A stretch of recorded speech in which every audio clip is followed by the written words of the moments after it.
So hi guys, just taking a look at the Sony 50mm f1.2 gmaster.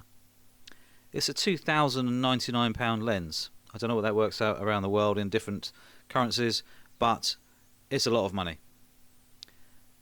It's an f1.2 lens with 11 aperture blades, very fast autofocus with linear motors.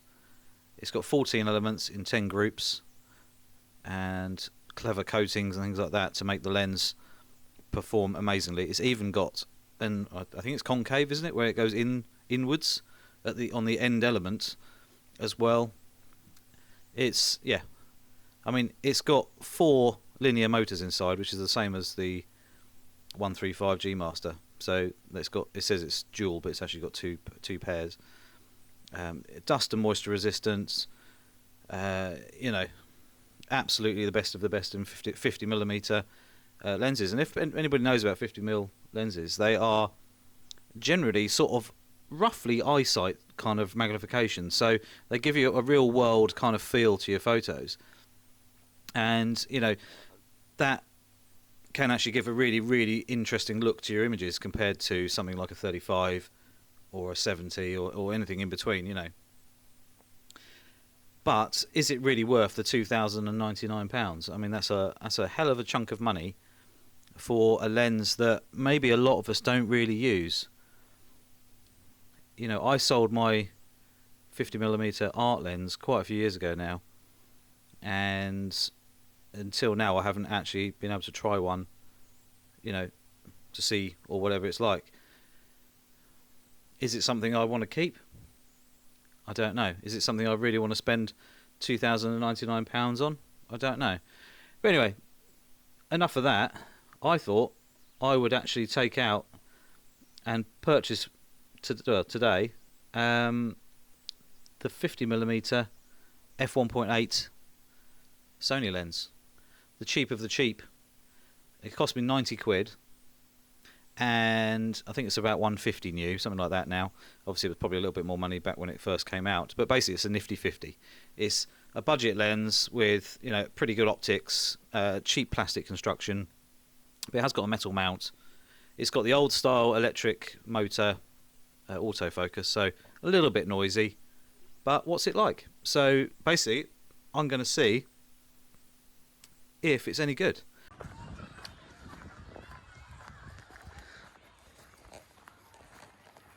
Hi guys, so I'm out today.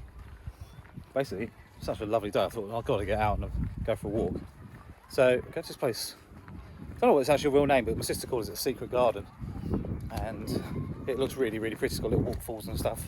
So I'm having a little walk down there, take some photos, and have a look around. Really, some kind of orchard. Maybe I don't know if it's vines, as in like grapes. I presume so. It must be. Not sure anyway. Anyway, talking today about the 50mm f1.2 Gmaster. It's a £2,000 lens, basically. Me personally, I sold my 50mm probably about 8 years ago. Never actually really used it. So for me, the 50mm became a little bit pointless, or not really usable so much when I hit sort of 42 megapixels upwards, because I can just crop in. I know the compression is slightly different and all that sort of stuff, but generally it was just one less lens to carry around. So anyway, today in the bag I've actually got the Sony 50mm f1.8, basically nifty 50. Cost 90 quid. So I thought, you know what, let's have a look and see how good a 90 quid, well, say 150 quid lens is originally, and see, do we really need to spend £2,000 on a Gmaster? Can you hear me? Yeah. So right guys, I found some bluebells. This is actually from the 50mm Sony. The sun's actually gone in, which is good for bluebells because you don't want it too bright, and it really shows their colours properly like now, where it's a little bit flatter light. so it works really nicely. But the fact there's an old tractor in the woods kind of things is really, really cool. So I'm going to take a couple of photos of this using it. I'm shooting at f1.8 at the moment, and yeah, we know this lens isn't going to be mega compared to a G-Master, but is it 20 times better than this lens? Don't know. I mean, we don't have ultrasonic or linear motors in this. It's literally like zzz, zzz, zzz, zzz, as it focuses. But for 50mm, it's not really an action lens anyway. It's more stuff like this, you know, or portraits that aren't really moving. For me anyway. So, you know, a cheap lens that's still relatively sharp, don't know, we shall see. But for 90 quid compared to £2,000, I know a lot of people are basically going to jump straight on the bandwagon and say, why don't you just buy the 55, which is about 500 quid, something like that, depending on what condition it's in or if it's new or whatever. But I just wanted to try the cheapest lens out there of 50mm, and I thought, well, this is probably going to be the cheapest way forward, and just to really see. And for me, it's a lens that I can just have in the bag and I won't use once a year. We shall see, I don't know. But end of the day, I can sell it again if I need to and probably not lose any money whatsoever. But I just wanted to see what this lens was actually like. But it was, you know, end of the day, it's actually focusing on stuff pretty quietly. I can't hear the focus motor in video. You can hear it when it's trying to hunt a bit, when you're trying to do photos or whatever. If you're focusing on, you know, a little bit too close to something, it starts to hunt. But other than that, it's pretty good. So anyway, I'm going to snap away before the sun comes back out, try and get some shots, and I'll be back shortly. There we go. Right, so I've just taken a couple of shots of this bluebell here. If it'll focus on it. This is where the video, oh, I might be too close actually. You can hear the motor. There we go. So I've shot some at f8, f4 and f1.8, and a lot of the time people actually just go wide open and get the bokeh in the background, which you can see here, you know, lovely blurred, and in theory a sharp image of the bluebells there, you know. But the problem is, the closer you get to your subject, the shallower the depth of field becomes. And sometimes it gives you actually a softer looking image because you need a little bit more depth. So that's quite often the problem. It's not necessarily the lens, it's not necessarily the camera, it's the way you're using it. So just think about your apertures a little bit compared to just wanting to be wide open all the time, because, you know, f1.8, f1.4, f1.2 is extremely shallow depth of field, and you know, if you're at the wrong distance from your subject, that can give you some real problems. It's absolutely beautiful.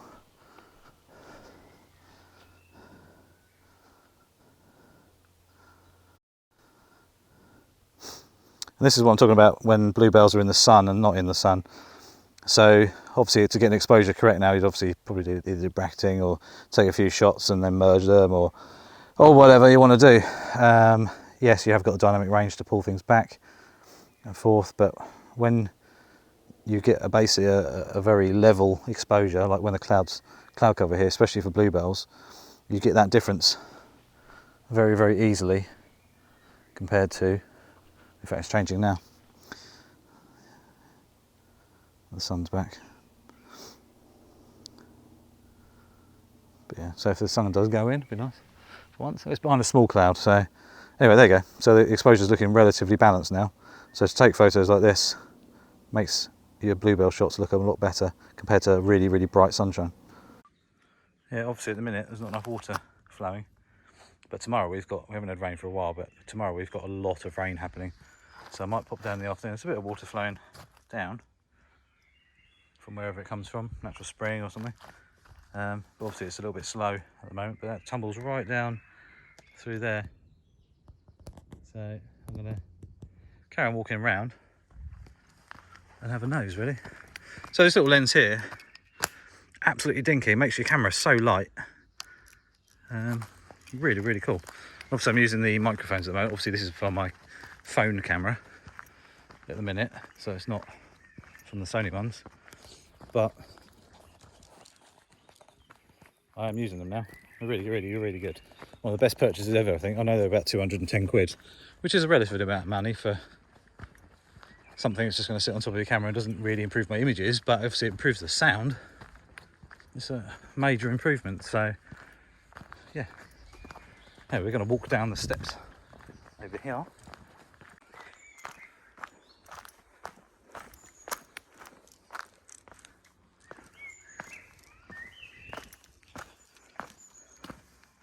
This is a place that is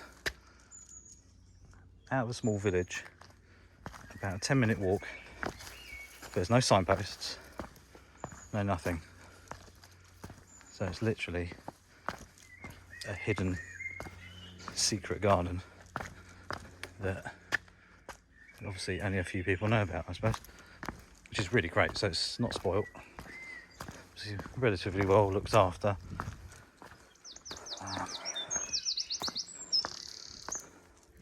But yeah, this must have been, I don't know, some kind of duck pond. Oh, some more waterfalls here.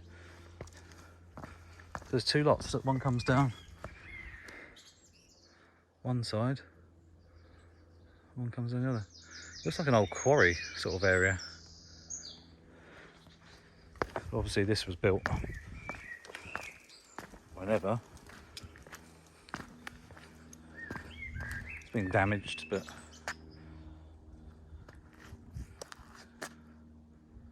yeah, mad. Absolutely crazy. So yeah, the other waterfalls will come down this side. There's a little bridge across and round. Little footpaths everywhere. But yeah, what a cool place. And some open flowers here. They're really nice, but so peaceful. My sister Sarah said about this place last year sometime. I think my dad came down as well. I've never actually been down here since, and I just thought, you know what, I'm going to go today.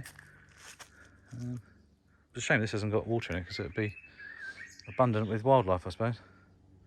Bit strange, that thing in the middle.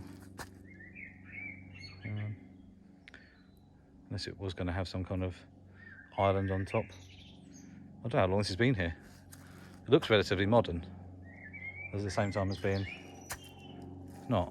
And the stream runs down there by the looks of it, so maybe it was, well, it's obviously man-made, that's obvious, but the fact that it was modified to slow the water down and then obviously trickle out into that stream. But obviously at the moment there's no water, so yeah, not sure. But she says once it's rained a bit, they flow down really nicely, so really cool. So anyway, I'm going to carry on snapping away with this little dinky lens. If you want to go lightweight, this weighs absolutely nothing now. This lens is just plastic and a metal mount, and weighs absolutely nothing, so it's actually quite a nice little day out lens, to be fair. But yeah, we'll see how it performs on the A7R4. People are going to go, the resolution, you won't be able to get the full resolution. Yeah, but at the end of the day, the pictures are what they are at the end of the day, but if they're still sharp, is that the sensor helping, you know, a cheaper lens out kind of thing with the extra sharpness?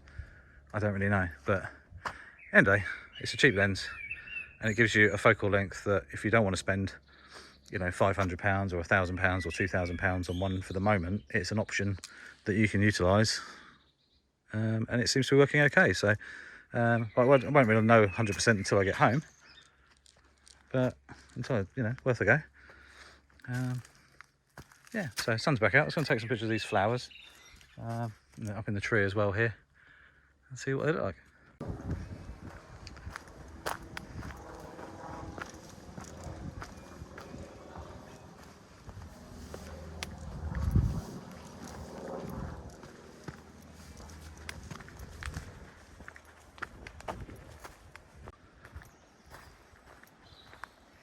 Well, I've had a lovely walk, and yeah, very peaceful. Just listen to the birds really chirping away. Loads of bluebells.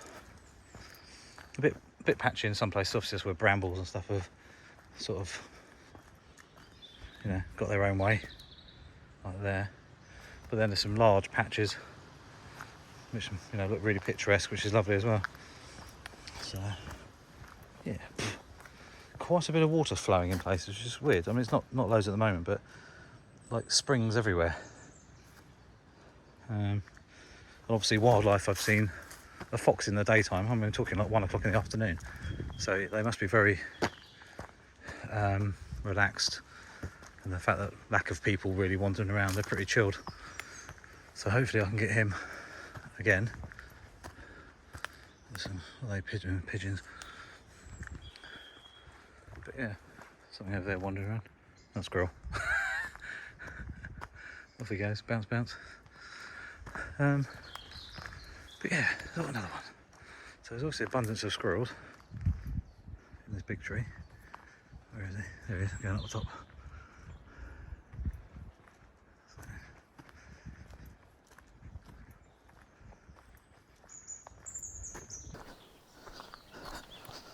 Oh, there.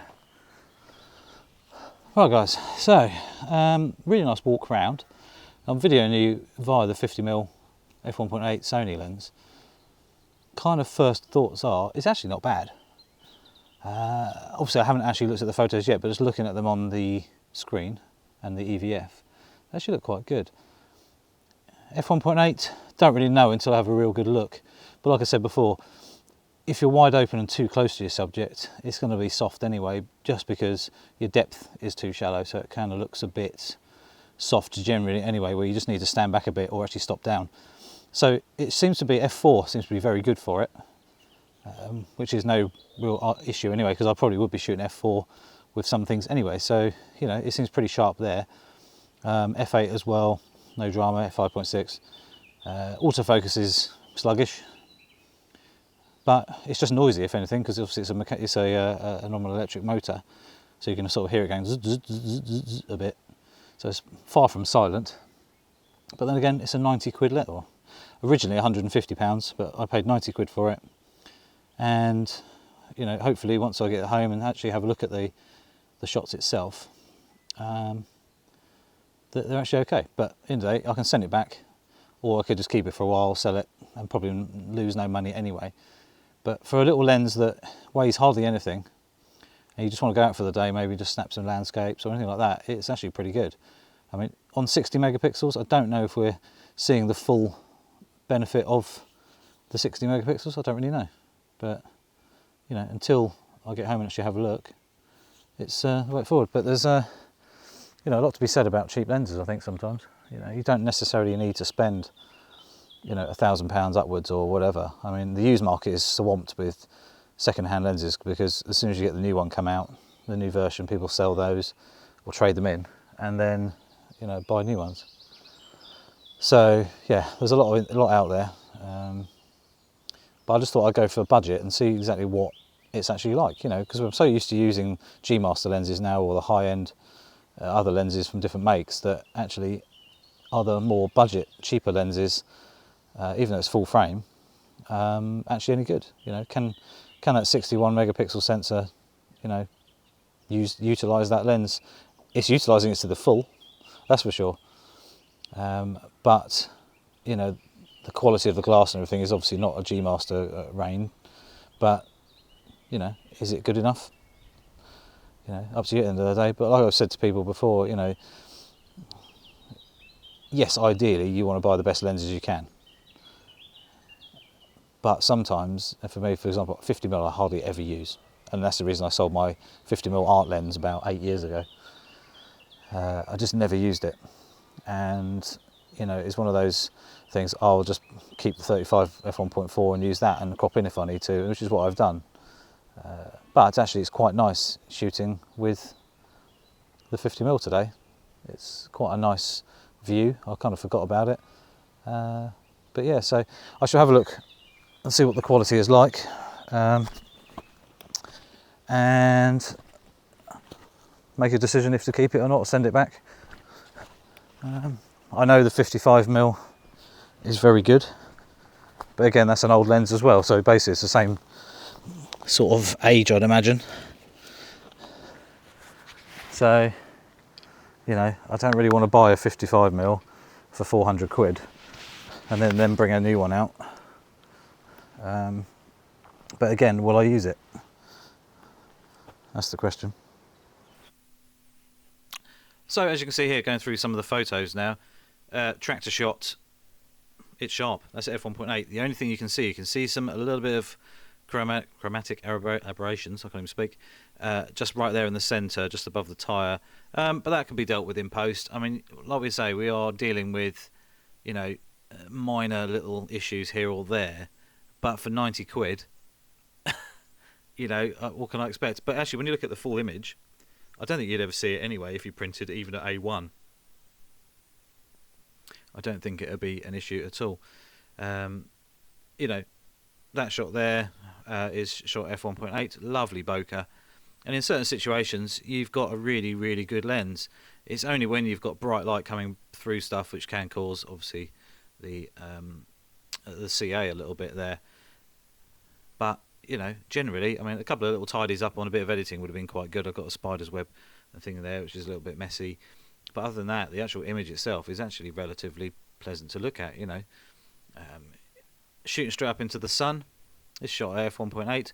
You can see to the left of the left petal there, there's a little bit of green hazing going on there, kind of thing. But other than that, I was quite impressed actually, because this lens is renowned for a little bit of CA.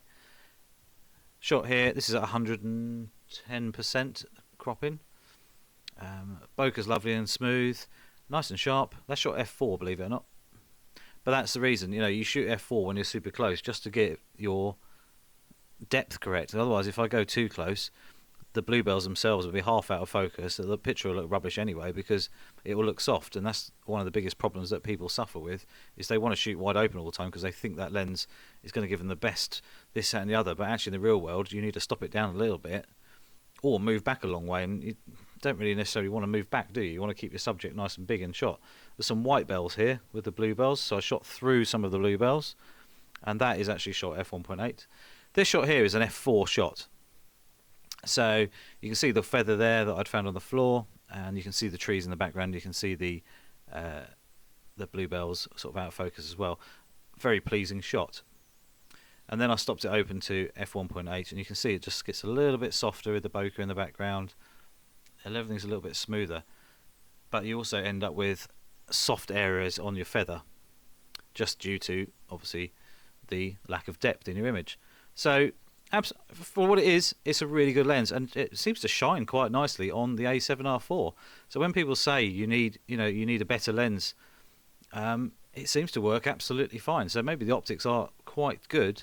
They obviously need some more coatings or more elements or something to deal with some of the chromatic aberrations. But you know, a shot like this, that's shot f4. That's the actual shot there. Obviously it was cropped in beforehand, but yeah, it's sharp. You know, I was pretty impressed actually. I did kind of have, you know, a little bit of judgment in my head going, it's probably going to be rubbish for this much money, but actually it surprised me. So if you do want a cheap, you know, 50mm lens, focusing was fine. You know, like I say, it was a little bit fussy occasionally, but in general world, if you're not got a fast moving subject, you know, it's absolutely fine. And I think we are very clinical. And I was actually talking about this to a friend, Luke. We're very, very clinical. We've got to have this, that and the other. We've got to have the sharpest, bestest, whatever lens out there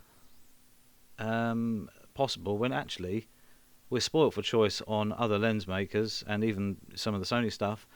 Yeah, it might not be the fastest focusing, it might be a little bit noisy, but you can still get the photos. And I think that's the whole generalisation, is you don't necessarily need to spend £2,000 on a 50mm lens that, yeah, is going to be incredible.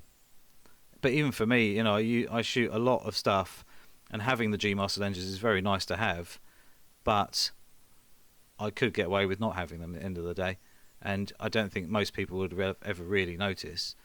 But obviously certain times, certain jobs and certain things like that, it is very helpful to have a lens that can actually give you what you really want. But there was obviously workarounds with techniques, and obviously down to everyone's single budget. So yeah, it was just my thoughts, guys. I mean, yeah, I'm actually probably going to keep this thing. yeah, let's say it's not perfect, but it still takes pretty good shots. So, you know, for something that's in there in my bag if I need it and it's available, I think it's well worth having if you're looking for a, you know, a budget lens that is actually better than you think. I think this one's not a bad lens, really. As you can see here, just quickly, you can see a little bit of the chromatic aberrations in the background where there's a bright white light coming through, and it is causing some thing there, but you can deal with that in post quite easily nowadays with Photoshop or whatever. So not the end of the world.